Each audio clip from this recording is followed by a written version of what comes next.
আচ্ছা, আমি অনেক বছর থেকে এখানে স্ট্রাগল করছি এই ইন্ডাস্ট্রিতে। কিন্তু সেইভাবে ফল এখনো পাইনি। অনেকে বলে যে এটা গ্রহচক্রের জন্য হয়ে থাকে।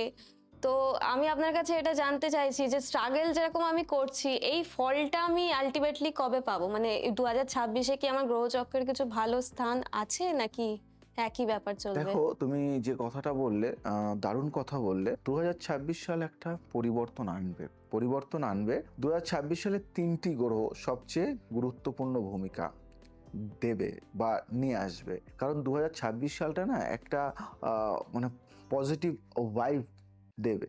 শনি কি দেয়? কর্ম ও শাস্তির বিচারক।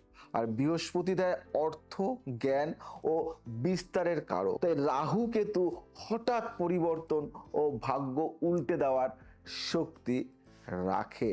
এটা মাথায় রাখবে যে 2026 সাল এই 3টি গ্রহের যুগল ও ত্রিমুখী প্রভাবেই 2026 সাল হবে একটা অন্যরকম দিক।